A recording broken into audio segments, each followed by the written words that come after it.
Okay. Oh, actually, okay, there we go. Hi, and welcome back to the VoiceFirst Roundtable. This is season 2, episode 4 of our half-hour one-on-one interview show. We are very pleased today to be speaking to a very special guest, Julie Maas of Intel. Julie, say hello. Hello. Julie, thank you for being part of the show with us. Let's just take a minute, share with me and the audience who you are, what you do for Intel. Tell us about yourself. Yep. My name is Julie Maas. I am a software product manager in our Internet of Things group at Intel. I am responsible for multimodal Sensemaking and voice products and tools for our Edge AI portfolio. It's a lot of big words. Yeah, it's. I have to take a breath after I say it. Yeah. So, how long have you been with Intel, and walk us through a little bit how your role has evolved as this technology has sort of emerged? Sure. I have been with Intel for 4 years. I've been in software product management throughout my time with Intel, and I have worked broadly in the area of contextual awareness and sensing.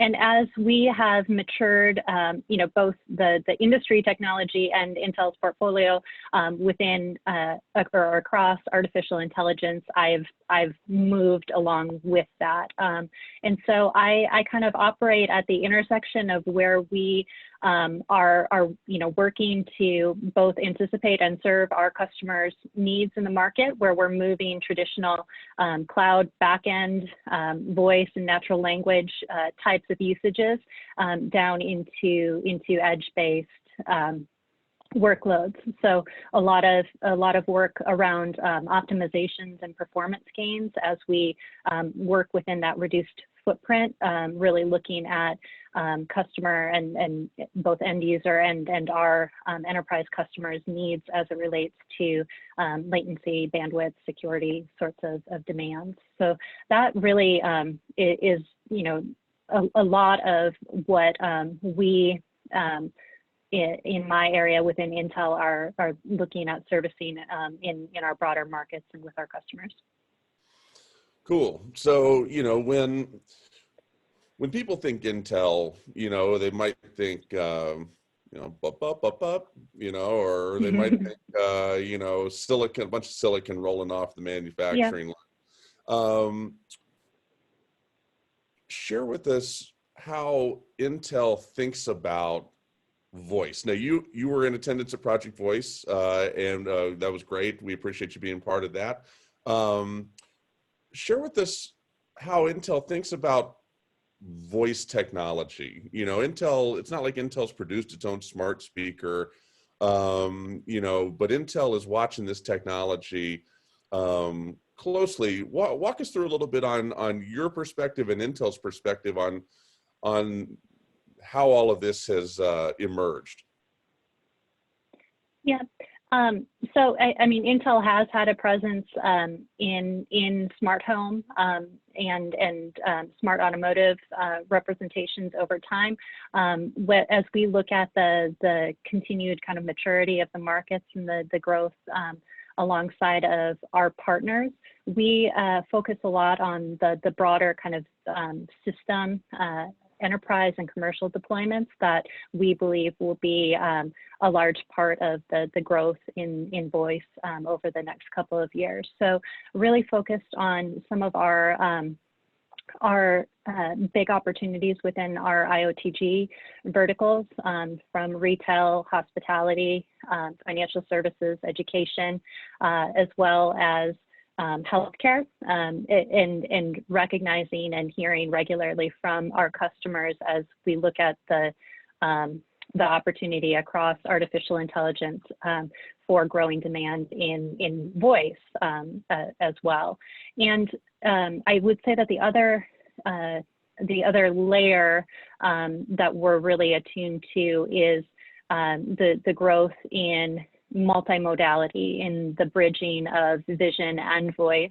We see that in some just incredible consumer domain areas right now, with the Echo Show, with some of the voice apps that include more of the visual interaction. Know that that's going to be an area where we just continue to see incredible innovation. But we also know that those sorts of usages will be moving very quickly into commercial and enterprise as well, and that's a good deal of what we're focusing on in terms of the system workloads that we will be looking to help our customers support.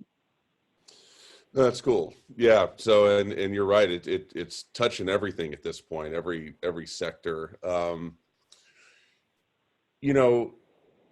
This year, there's a lot to be excited about, I think, specifically in the enterprise.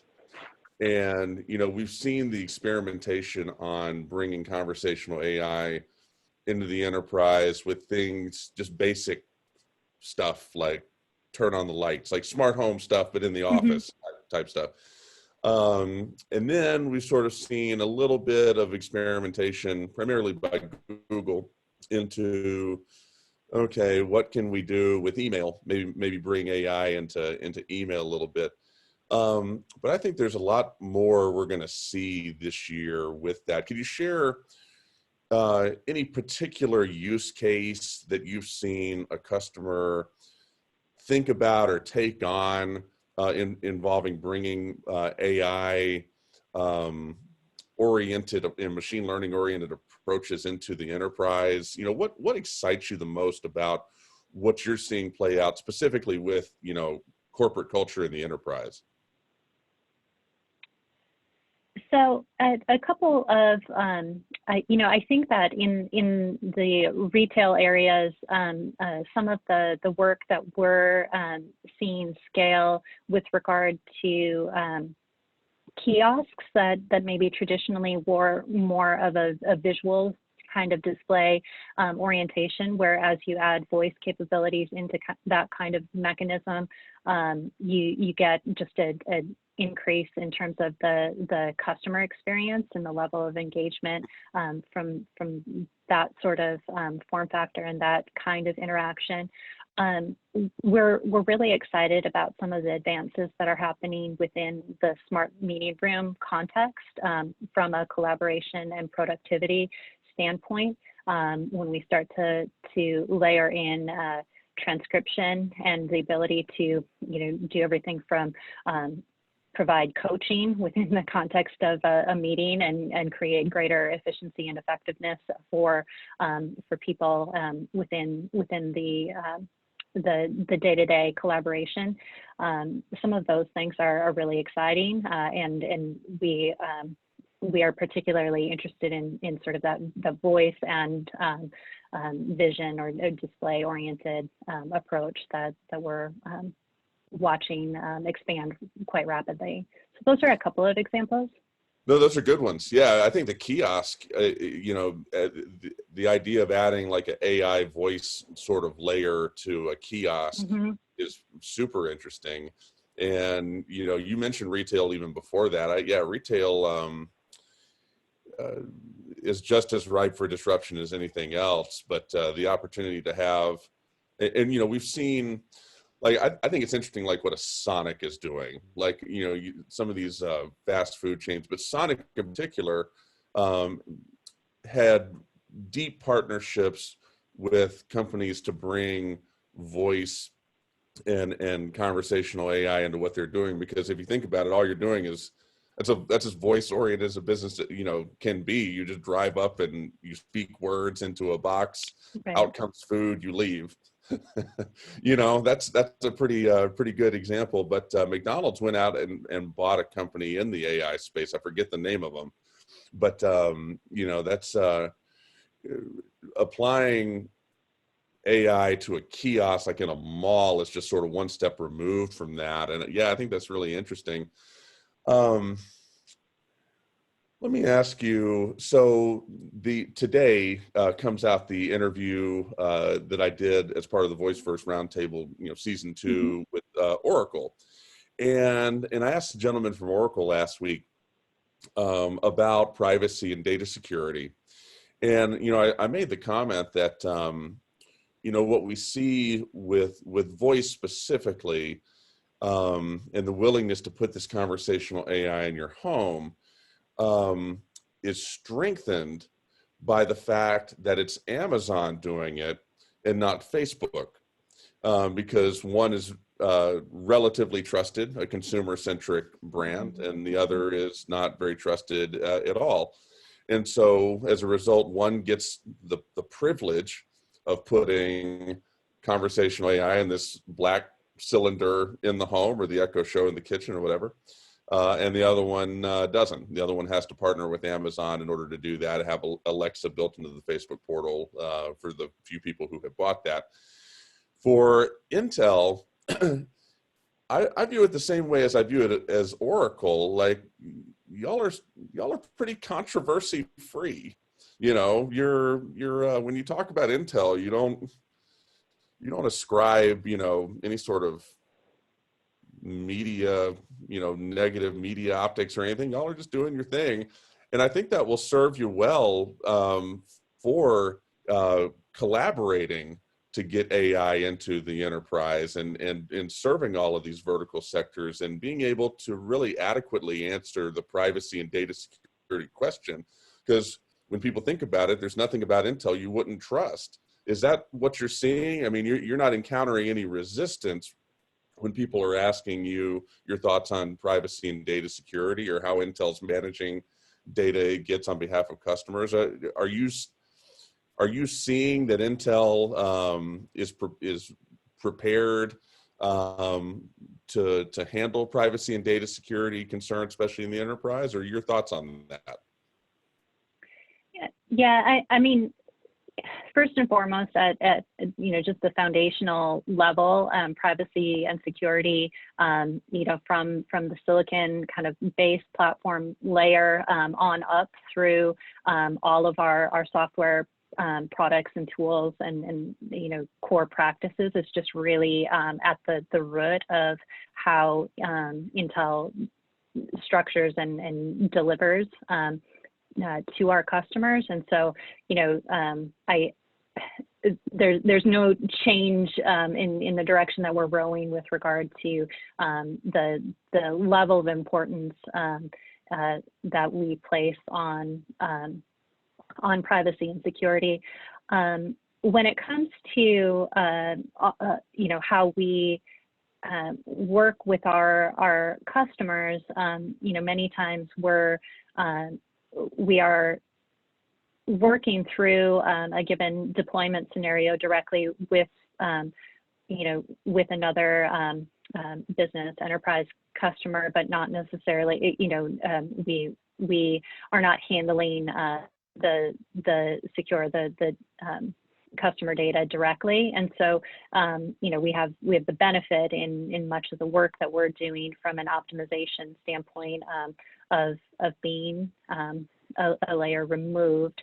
At the same time, we're very attuned to as we think about artificial intelligence maturing, elements like how can we move models to the device versus moving the data around, how can we reduce the risk of those data hops and secure privacy in that context. That's just one example of many in terms of how we think about data ownership, the rights of our customers and end users with regard to securing their data, and the types of things that we can do to address the challenges in the industry, and ultimately, how we can best serve our customers.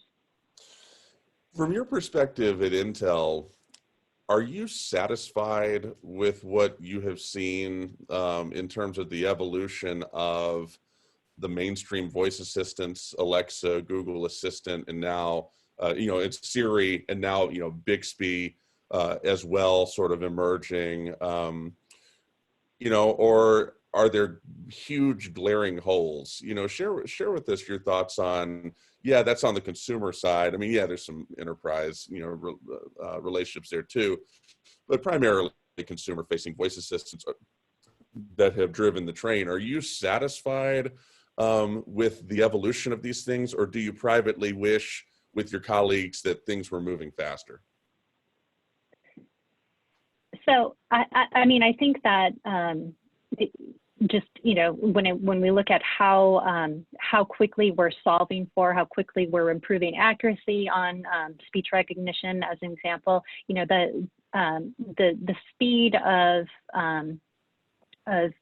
how we're moving through kind of solving for a given challenge in the space is very exciting. I think, you know, we continue to watch things moving at a very rapid clip.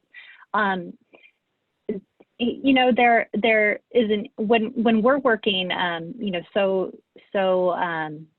closely with the computer vision developer base, it is interesting to note that, you know, that base of developers really built itself up from a democratized kind of open source approach. And so there's a level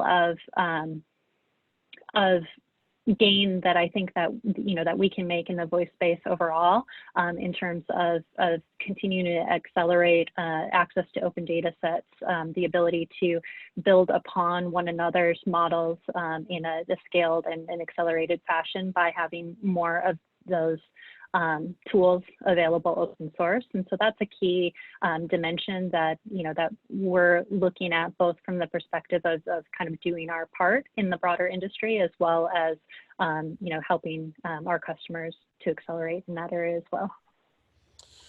So I got to ask you, just with my last question here, I would be remiss to not ask you something coronavirus related, since this is all anyone that wants to ask me. You know, so we've seen, and this is taking a step back a little bit. So we've seen, you know, Mobile World Congress, I think, was the first one. And then we've seen F8 and Google I/O. And on the publishing side of things, we've seen London Book Fair completely cancel. And South by Southwest, lest I leave them out. You know, these huge events are either canceling or they're getting postponed. Most of them are just flat out canceling until next year. In a world where AI is more advanced than it is right now, would better AI help us with either navigating, mitigating the disease, or navigating the media hysteria, whichever one you would prefer to discuss? You know, share with me your thoughts on, you know, you're in a very important professional role at Intel. That's a company that does a lot with events. You've seen what the coronavirus is doing. You work deeply with AI. Are these things are there dots that are going to be connected here? Or is it just every now and then we'll get something like the coronavirus to come along and we all get scared and stuff just starts canceling? Share with me your thoughts on, you know, what you and your colleagues are seeing with the coronavirus, and if anything that you're working on has any hope to make this stuff better for the next thing that comes around. So, you know, the side of that I find just, I mean, I have endless curiosity and interest in is the aspect of how we track the progression of, you know, of a virus spread, how we are informed not just from, you know, kits administered and diagnoses that are received from, you know, and tracking of symptoms within a given population, but also how we utilize social media and news to, you know, to mine clues and data around how we're either containing or, you know, watching the spread of this. And so I think that applications from for the ability for artificial intelligence to